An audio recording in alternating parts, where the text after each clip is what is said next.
Ruby stood in the center of the silence. The air here tasted of dust and forgotten centuries.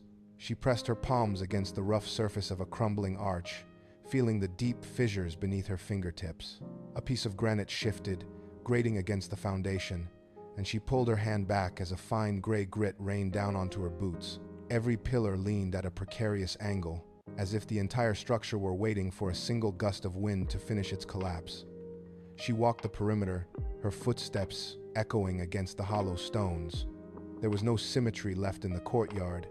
Vines had choked the life out of the masonry, and the ceiling of the main hall had long since surrendered to the sky. She stopped at the threshold of what was once a grand entrance, closing her eyes to map the geometry of the wreckage. The weight of the task pressed into her shoulders, heavier than the stone itself. She reached out to steady herself against a jagged wall, testing the integrity of the base. It groaned in response. 7 days to breathe life into this tomb. She looked up at the fractured rafters, her breath hitching as she calculated the sheer volume of clearing, reinforcing, and rebuilding that stood between her and the deadline. She pulled a piece of parchment from her bag, the edges curling in the damp air. 7 days. The number felt smaller now, shrinking with every heartbeat of the ruins. She knelt by a pile of debris that blocked the main artery of the hall and shoved a heavy beam aside. It moved only an inch, scraping painfully against the flagstone. She wiped the dust from her forehead, leaving a dark smudge on her skin. The structural rot went deeper than the surface. She paced the length of the central courtyard, counting her steps, measuring the distance between the supporting walls. If she could clear the north wing by sunset, the foundation might hold. If not, the entire renovation would fold before the first student arrived. She moved to the center of the debris field, marking a line in the dirt with the edge of her boot. This was the boundary. Every stone beyond this mark needed to be shifted, cleaned, and repurposed. She stood up, her muscles protesting the effort, and checked the position of the sun. The shadow of the tallest arch was already lengthening, eating away at the remaining hours of the morning. Time was not just passing, it was actively working against her. She inhaled, letting the grit settle in her lungs, and committed to the first task. The race against the calendar had officially begun. Kane stood 10 paces from the outer wall, his back to the ruins. He gripped his staff with both hands, his knuckles turning white against the polished wood. He did not watch the work inside. He watched the tree line. The forest was too quiet. He shifted his weight, his boots grinding into the gravel, and scanned the dark gaps between the pines. A branch snapped in the distance, a sharp, dry sound that cut through the humid air. He froze, his pulse visible in the corded muscles of his neck. The alliance between the three kingdoms was a paper wall in a hurricane, and he knew it. Every rustle of leaves, every shift in the wind felt like a probe against their defenses. He narrowed his eyes, tracking a flicker of movement in the canopy. It was gone as quickly as it appeared, but it left him cold. He tightened his hold on the staff until his arms ached. The danger was not a possibility. It was an active presence stalking the perimeter. He stayed fixed in his position, a silent sentry holding the line against the encroaching shadows. If the students were to have a chance, he could not afford a single moment of distraction. He held his breath, waiting for the next sign of intrusion. The heavy iron gates groaned as they swung open, admitting the first arrivals. By noon, the courtyard was a chaotic mix of restless energy.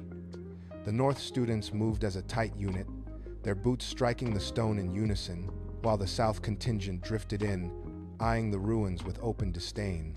The conflict started at the entrance to the West dormitory. A student from the North planted his feet firmly in the threshold, arms crossed, refusing to budge as a group from the South approached. "This floor is ours," he snapped, his voice echoing off the high, vaulted ceilings. The reply from the South was immediate and sharp. Voices rose, overlapping and jagged.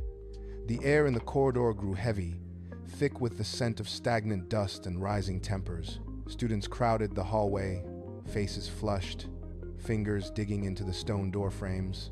Every attempt to negotiate ended in a fresh burst of shouting. The North held the interior, the South held the exterior, and the gap between them widened with every passing second. It was no longer a question of logistics, It was a territorial war fought in the doorways. The walls seemed to vibrate with the intensity of their anger, threatening to collapse the very sanctuary they had just arrived to build. The situation teetered on the edge of a brawl. The corridor erupted as a student shoved another against the damp wall. Stones rattled loose from the ceiling. Then, the rhythmic strike of a heavy staff against the floor cut through the din. Ruby moved into the center of the press, her pace unyielding. She did not raise her voice. She placed her hands on the shoulders of the two loudest agitators and physically turned them toward the courtyard. "The wall is coming down," she stated, pointing to a massive pile of fractured granite blocking the main gate. She grabbed a rusted iron lever from the floor and thrust it into the hands of a North student, then pointed a heavy stone block toward a South student. The shift in energy was instantaneous. The pressure of the argument vanished, replaced by the crushing weight of the task ahead. Students hesitated, then bent to the work, fingers scraping against jagged masonry. Ruby walked the line, tapping a shoulder here, directing a team toward a collapsed archway there. She forced them to use their strength to move the debris, their hands raw and dusty. The shouting died away, replaced by the collective grunt of effort and the sliding of stone against stone. Within minutes, the courtyard floor began to clear, revealing the ancient foundation beneath the wreckage. By the second sunrise, the courtyard rubble had been hauled to the outer perimeter. The main hall now stood exposed, its skeletal arches rising against the gray sky. What had been a chaotic pile of debris was now a network of corridors and classrooms. Students moved through the space with mechanical precision, but the silence between them was heavier than the stones they had spent 20 hours lifting. Near the library, a rotted support beam gave way, sending a shower of limestone into the hallway. A student from the north and one from the south lunged at the same time to stabilize the falling lintel. They held the weight together, muscles straining, eyes locked on the ceiling until the dust settled. As soon as the beam was secure, they stepped back, refusing to acknowledge the other, turning their backs to resume their separate tasks. There was no gratitude, only the cold, hard reality of necessity. They rebuilt the walls with remarkable speed, yet every joint and mortar line seemed to pulse with suppressed hostility. Ruby stood in the shadows of the mezzanine, watching the fractured groups.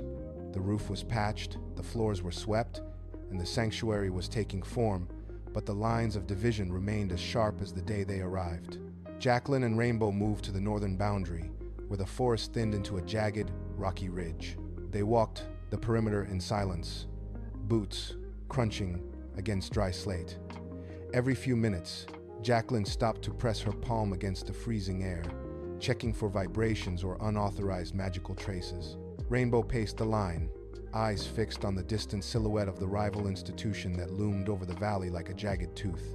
It was a dark, oppressive shape that seemed to absorb the fading light of the afternoon. A low hum began to vibrate through the ground, faint but persistent.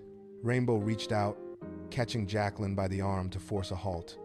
They stood perfectly still, breath hitching in the cold air, listening to the rhythm of the distance.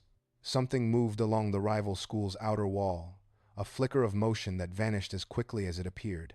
The wind shifted, carrying the sharp, metallic scent of ozone from the rival territory.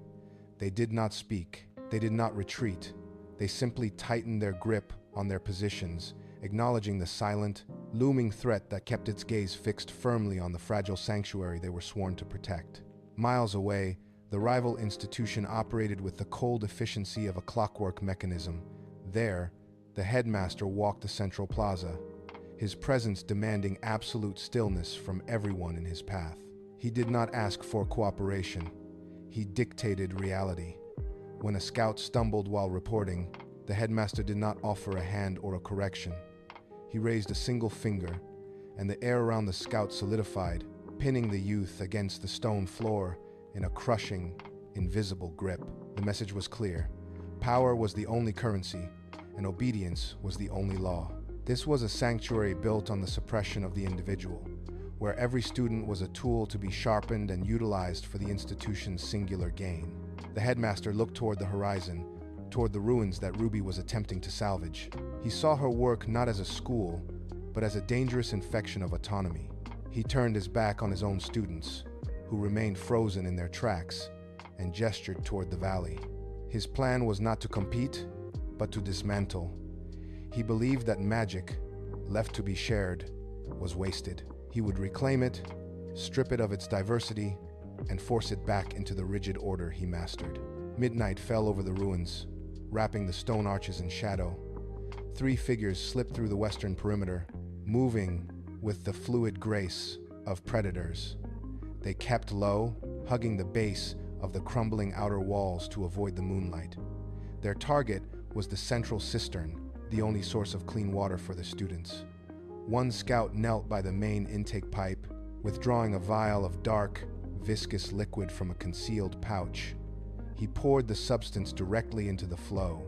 It hissed upon contact, the metal groaning as the corrosive agent began to eat through the reinforced lining. The pipes shuddered, sending a dull, vibrating thud through the ground. A second scout checked the pressure gauge, twisting the valve until the internal mechanism snapped with a sharp, final crack. Water began to pool at the base of the stone structure, leaking steadily into the dirt. With the sabotage complete, the scouts vanished back into the tree line before a single guard could raise an alarm. The sanctuary remained silent, unaware that its lifeblood was already draining into the thirsty earth, leaving the students to wake to a dry, desperate reality. The first sign was the silence from the taps in the main hall. Then came the shouting. Students rushed to the courtyard, finding the central basin dry and the ground around the cistern soaked in a foul-smelling, metallic sludge. Panic spread through the camp faster than the morning sun. A group of students from the north tried to force the main valve, but the metal crumbled under their touch, warped and brittle from the chemical sabotage. They backed away, voices rising in alarm as the realization set in. They had no water, and the sun was already climbing. Ruby stepped onto the central dais, watching the chaos unfold. She saw the students scrambling, some running back and forth with empty buckets, others arguing over who had seen the guards last. The air felt thin, strained by the sudden pressure of survival. Every movement was frantic, disorganized, and desperate. She watched a student slip in the mud, his hands raw from trying to pry open a sealed pipe. The fragility of their situation was laid bare in the grit and the heat. She gripped the stone edge of the dais, her knuckles tightening as she calculated how much time they had before the lack of resources turned this fragile alliance into an all-out riot. Ruby did not shout. She walked into the center of the courtyard, pointed at the collapsed intake pipe, and held out a heavy iron wrench. Her gaze locked onto a student from the north, then shifted to one from the south. She dropped the tool at their feet. They stared at the metal, then at each other. The urgency of the parched camp outweighed their lingering hostility. They knelt together in the cooling mud. The northern student braced the pipe with his shoulder, gritting his teeth against the weight, while the southern student applied the wrench to the rusted coupling. It took 2, then 3 more students to hold the structure steady. They worked in a rhythm born of necessity. Soot from the damaged machinery smeared across their cheeks and foreheads, erasing the distinctions of their origin. When a seal finally held, a cheer went up, small and ragged, but shared. They passed buckets in a long line, moving water from the reserve well, their hands brushing as they exchanged containers. The friction of the morning began to smooth out, replaced by the mechanical grind of labor. By midday, they were no longer divided by their kingdoms, but united by the grit under their fingernails and the common goal of keeping the sanctuary alive. The rhythm of the work stalled. By the 4th day, the frantic pace of the repairs had ground to a halt, replaced by a heavy, unnatural silence. The wind died completely. Leaves hung motionless against the stone walls of the ruins. Students stopped mid-task, looking toward the borders with narrowed eyes.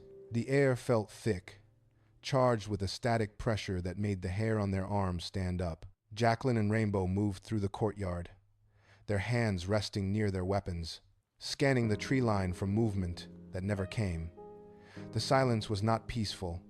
It was a void, waiting to be filled. Even the scavengers in the rafters had vanished, leaving the inner sanctum eerily hollow.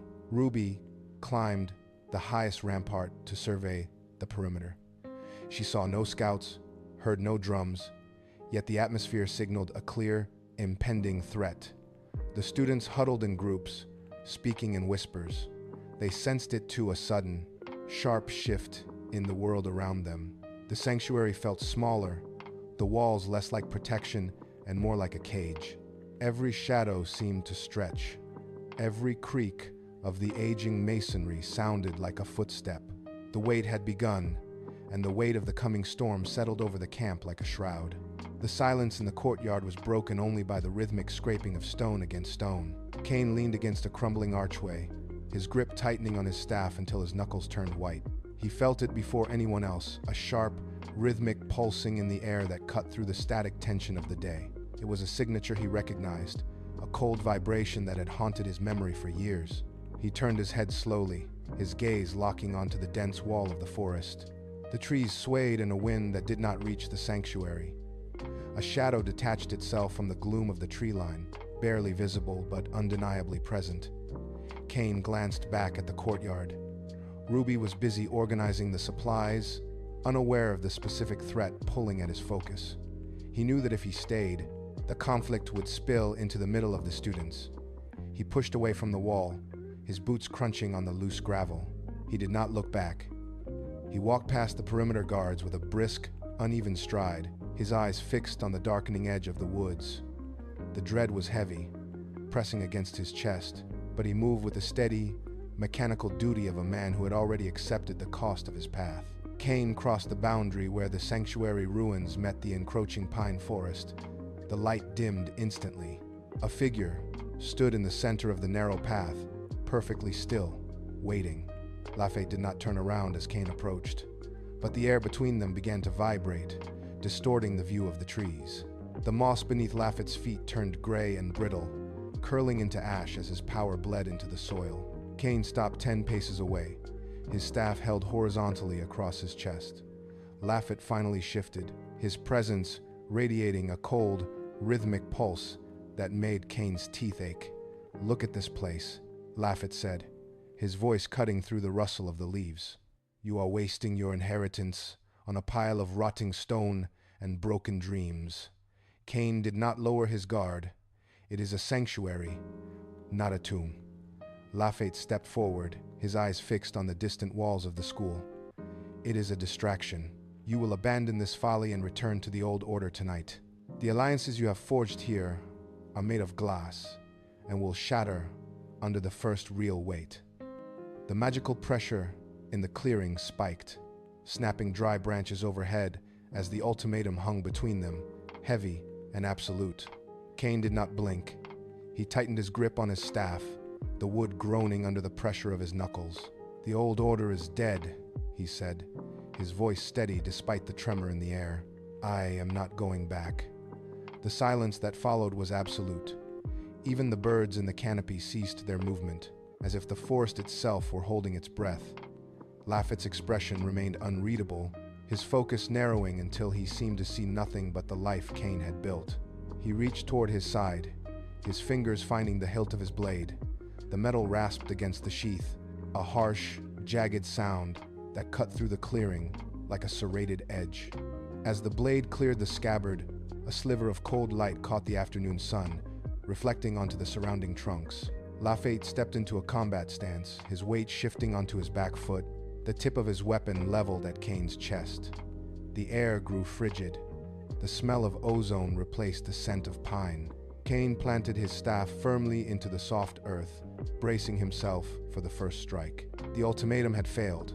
Now, there was only the cold, sharp reality of the steel between them. Lafayette moved with a speed that defied his age. He lunged, his blade arcing in a silver blur toward Cain's throat. Cain swung his staff upward, the wood catching the steel with a jarring, bone-deep vibration. The shockwave knocked the breath from his lungs. Before he could recover, Lafayette pivoted, a second strike slicing through the air where Cain's shoulder had been a heartbeat before. Cain retreated, his boots churning up the wet earth. He realized his standard defensive patterns were useless against his father's relentless precision. He had no choice. Cain slammed the butt of his staff into the ground, drawing upon the raw energy of the sanctuary. A ripple of force erupted from his palms, surging through the weapon.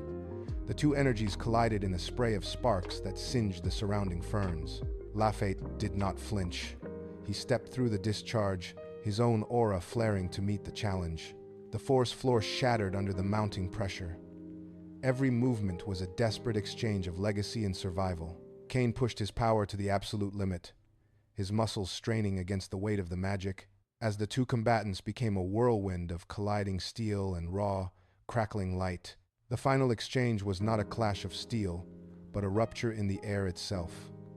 Kane channeled everything, forcing the energy of the three kingdoms into a single, blinding point. Lafayette met it head-on, his blade meeting the staff in a final, agonizing groan of metal and wood.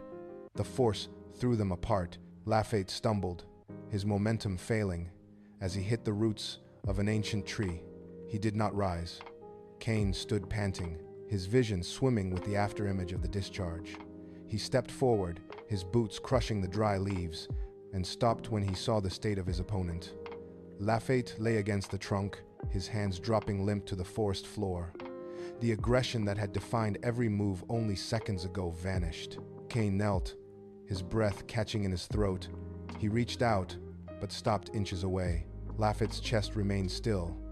The light that had flickered with such intensity in his eyes dimmed, turning flat and hollow. His jaw loosened, the muscles in his neck slacking as the tension of a lifetime drained away. He tried to draw breath for one last word, a final attempt at reconciliation, but only a soft rattle escaped his lips. The silence of the forest rushed back in, absolute and unforgiving. Lafayette was gone. Kane emerged from the tree line just as the sun reached its zenith. He walked slowly, his movements jagged and heavy, his staff dragging through the dirt and leaving a deep, continuous furrow. He did not look up at the arches or the surrounding ruins. He walked straight toward the courtyard. The students stopped their work. A group near the water pipes dropped their buckets, the sharp clang of metal against stone echoing through the square. No one cheered or asked questions. The air grew dense, as if the oxygen had been pulled out of the space. Kane passed the first rank of students, his head bowed, his hands gripping the staff so tight the wood groaned. The shock moved like a wave through the camp. Conversations died. The rhythmic thud of construction hammers ceased. Jacqueline and Rainbow stepped forward from their perimeter posts, their eyes tracking the way Kane moved, searching for a sign of what had happened. They found none.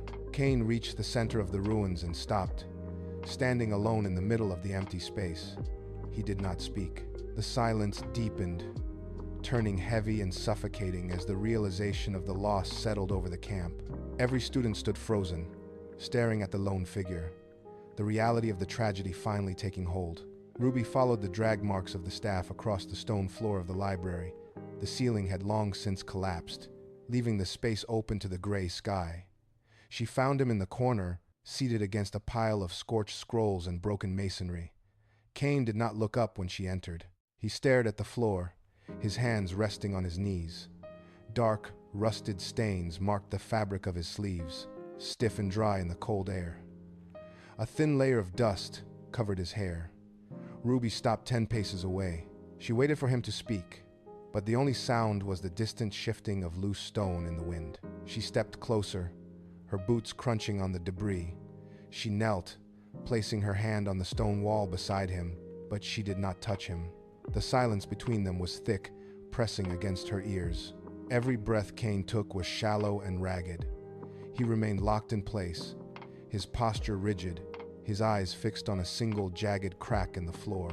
The weight of the forest tragedy hung in the stagnant air of the room, turning the space into a tomb of unfinished thoughts. Ruby watched the way his fingers twitched against the stone, a slow, rhythmic tapping that failed to break the stillness. Ruby reached into her satchel and pulled out a roll of heavy parchment. The sound of the paper unspooling was sharp, a sudden intrusion in the stagnant air of the library. She did not speak. She smoothed the edges of the map against her thigh, the ink lines of the new curriculum visible even in the dim light. Kane did not move, his gaze still locked on the floor, but the rhythmic tapping of his fingers slowed as the paper rustled.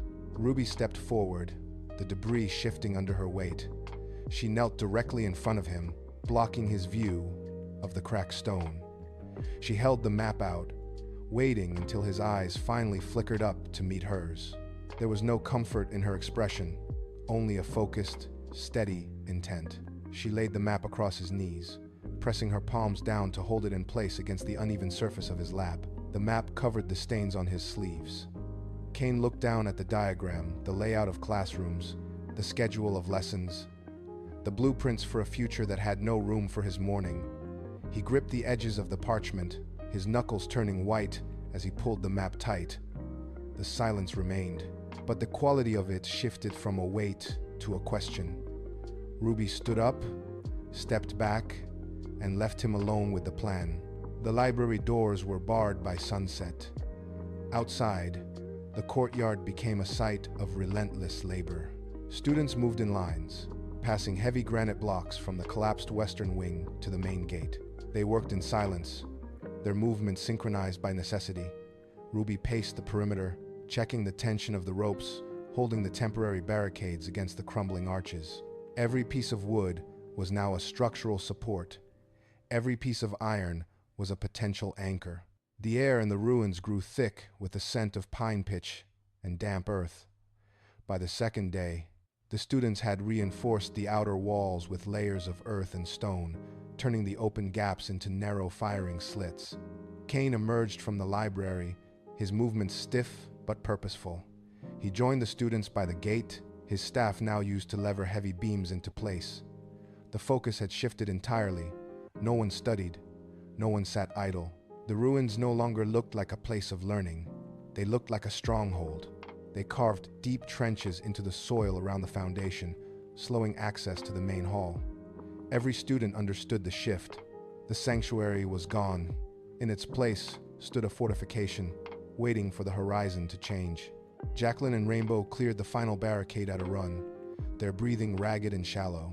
They did not stop until they reached the center of the courtyard where Ruby stood reviewing the final structural reinforcements. Jacqueline pointed toward the eastern ridge, her finger steady despite the exertion.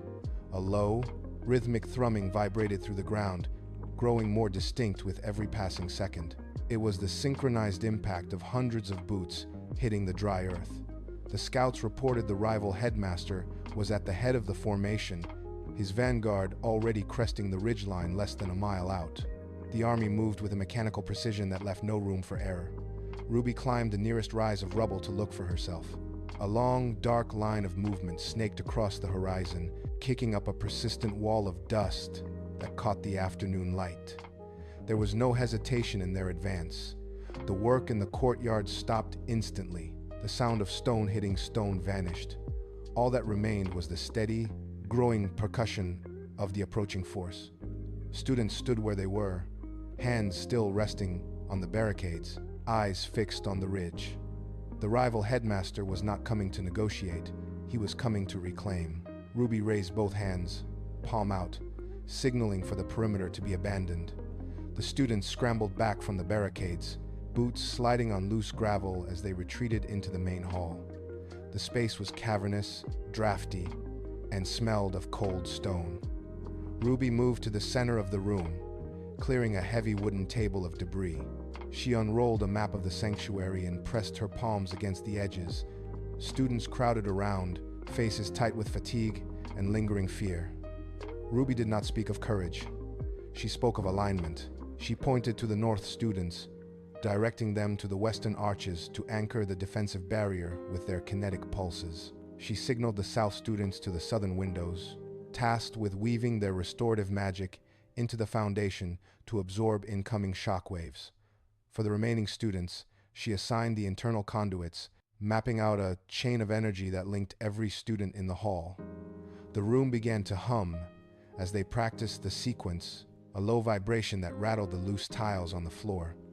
Ruby walked the rows, correcting a grip here and a stance there, turning their raw, individual energy into a single, interconnected web. The hall grew quiet, save for the rhythmic breathing of those now locked into their stations. They were ready. The sun breached the horizon, casting long, sharp shadows across the courtyard. At the exact moment the light hit the gate, the rhythmic thudding of boots ceased. The rival force arrived in a perfect, unbroken line. Their movements were terrifyingly synchronized, Every head turned in unison, every weapon held at the identical angle. They stood as a single, hulking machine, their presence draining the warmth from the morning air. Inside the hall, the students watched through the narrow gaps in the masonry. Their ranks were uneven, a mix of heights and stances that lacked the polished precision of the approaching army. Some gripped their staffs with knuckles pressed white, others shifted their weight, boots scraping against the cold stone. The students were a ragged collection of individuals, held together only by their shared intent. Outside, the rival vanguard stepped forward, their formations tight and disciplined, encroaching on the space where the sanctuary grounds met the open field. They did not shout, they did not charge. They simply occupied the ground with a cold, calculated efficiency that made the sanctuary seem fragile in comparison. The students tightened their grip, the air in the hall thickening as the two forces locked eyes across the threshold. The rival headmaster stepped away from his ranks, his boots clicking sharply against the cracked paving stones. He moved with the slow, measured pace of someone who had never known a challenge. He stopped 10 paces from the sanctuary entrance, his hands clasped behind his back, surveying the ruin with a look of clinical disdain. He spoke, his voice carrying clearly across the silent courtyard, demanding the immediate surrender of the grounds and the dissolution of the student collective. The demand hung in the air, cold and absolute. Behind him, his soldiers remained motionless, their eyes fixed on the doors. Ruby moved through the student ranks, her presence drawing their focus away from the threat outside. She did not hesitate. She walked past the threshold, stepping out into the open space, until she stood directly before him. She did not look at his soldiers. She did not glance at the weapons arrayed against them. Her eyes remained locked on the headmaster, unblinking, unyielding. She held her ground, her stance balanced and firm, effectively placing herself as the physical boundary between his authority and her students. The headmaster paused, his brow furrowing as he registered the refusal. The air between them tightened, the space vibrating with the pressure of two opposing intentions. Ruby raised her right hand, fingers splayed, and brought them down in a sharp, decisive arc. It was the signal. Across the courtyard, the students reacted instantly, channeling their focus into the foundation stones of the ruins. The ground beneath their feet groaned, a deep, resonant vibration that traveled up through the soles of their boots and into their teeth. The air shifted, becoming thick and metallic, tasting of ozone and ancient dust. Then came the sound. It started as a low hum, then climbed into a high, piercing scream that vibrated the very air molecules. From the cracks in the masonry, thin ribbons of light began to spiral outward, weaving themselves into a shimmering, translucent wall that wrapped around the sanctuary. The energy of the three kingdoms, once fragmented and volatile, surged together with violent force. The light intensified, turning from a pale glow into a solid, blinding white dome that sealed the perimeter. The space between the sanctuary and the rival forces warped under the pressure of the activation. The atmosphere crackled, sparks dancing along the edges of the barrier as it locked into place.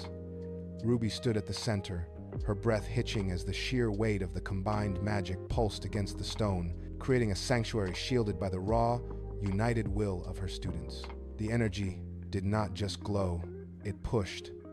As the barrier locked into place, a shockwave of raw, united power erupted from the stone arches. The rival soldiers, mid-stride, were caught in the wake of the surge. They stumbled, their boots losing grip on the uneven ground as the pressure slammed into their chests.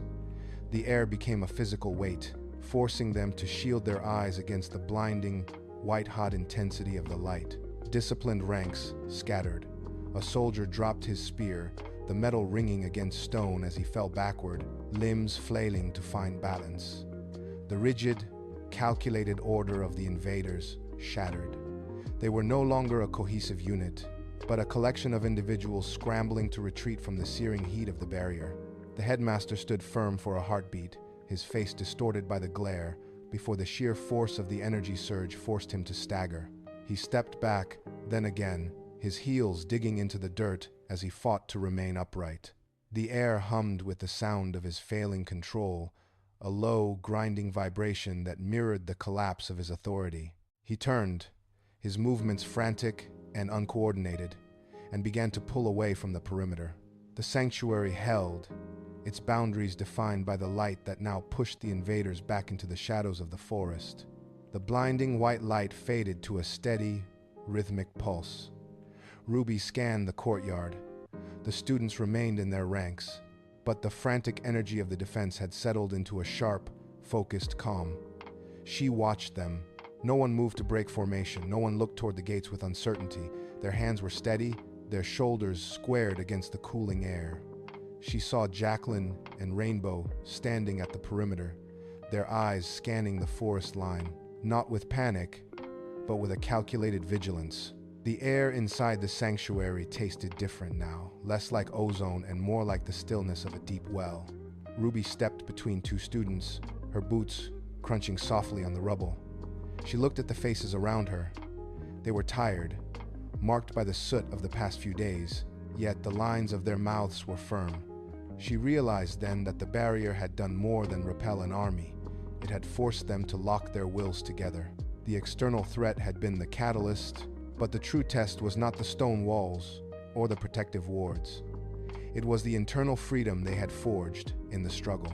As long as they stood in this arrangement, united by the choice to remain, the sanctuary would hold. She looked at the center of the hall, where the path forward lay open and unmapped, and felt the weight of the work that remained.